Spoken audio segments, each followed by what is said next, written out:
Salut les amis, bonjour et bienvenue sur notre chaîne d'information Direct Info. Alors, si vous êtes nouveau, abonnez-vous sur la page et surtout activez la petite cloche de notification pour ne rater aucune de nos épisodes d'information. Eh bien, les amis, avant de commencer, nous tenons à vous rappeler que toutes les images que nous utilisons dans nos différents épisodes d'information sont à titre illustratoire. Alors, nous vous implorons de rester polis et courtois au niveau de vos commentaires, sous peine de ne pas les voir supprimés. Merci et bon visionnage. Alors, les amis, nous allons essayer de comprendre de manière sereine et précise comment se fait-il que les caisses de l'État sont vides alors que le groupe One lève le pied dans la lutte contre les terroristes? Il faut noter qu'à titre histoire d'une nation, il y a des alliances politiques ou militaires qui à la longue deviennent toxiques car elles ne sont basées sur rien de plausible. Les autorités de la transition malienne, dans le souci de juguler les attaques terroristes dans leur pays, ont bravé les avertissements de la communauté internationale en sollicitant les services d'une société de sécurité, Wagner. Cette mise en garde des partenaires du Mali était faite pour prévenir toutes les violations de droits de l'homme. Alors, à partir de cet extrait, nous devons donc comprendre qu'en fait, une nation, lors de la signature ou du moins d'une coopération bilatérale sur le plan militaire, revient dans cet objectif de pallier aux problèmes d'insécurité, non seulement dans l'apport des matériels militaires, mais également sur la mise en œuvre de plans stratégiques afin d'éradiquer ces malfaiteurs sur un territoire. Alors, nous devrons donc comprendre que malgré cela, avec le déficit budgétaire de l'État malien, le groupe Wagner s'inquiète également sur la mise sur pied de cette stratégie permettant sur le plan financier d'être sur de bonnes voies.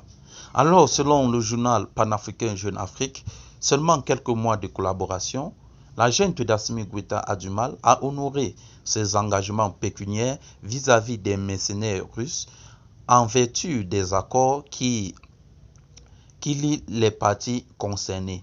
Alors les amis, qui parlent d'engagement pécuniaire, parlent de cet engagement lié à des ressources numéraires, c'est-à-dire de l'argent. De la manière la plus précise, nous voulons donc comprendre ici que Assimi Goïta, président de la transition, aurait signé cet engagement de verser une somme à ce groupe dans le but d'assurer la sécurité de son territoire. En effet, les soldats de fortune venus de la Russie ne sont plus prêts à risquer leur vie sans être payés.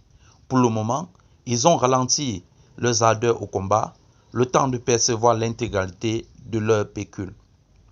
Nous devons donc comprendre qu'en effectif, l'armée, le groupe Wagner de la Russie se comporte également aussi comme une entreprise. Une entreprise qui, non seulement sur le plan social, doit apporter un pan dans le vivre ensemble, mais également doit se faire d'une rentabilité, ce qui n'est pas réellement observé.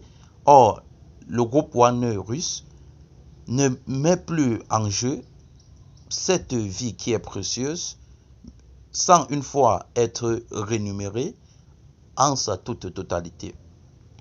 L'embargo de la CEDEAO et le gel des avoirs de l'État malien ont un impact significatif sur le trésor public avec des difficultés de décaissement.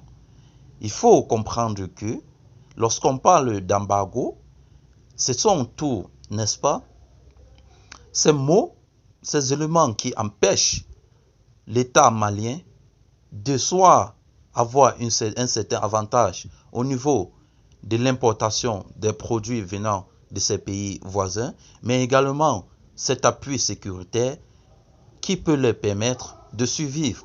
Mais nous pouvons constater que cet embargo empêche de manière significative le trésor public. Le trésor qui est le socle de l'aspect financier d'un pays, lorsqu'il est pénalisé, alors tout le pays est pénalisé au niveau des décassements des fonds et également aussi au niveau des encaissements des fonds. Eh bien les amis, si vous avez de manière sereine compris ce détaillement, alors ne n'hésitez pas de laisser votre commentaire dans le but de contribuer efficacement à cette information. Merci à tous.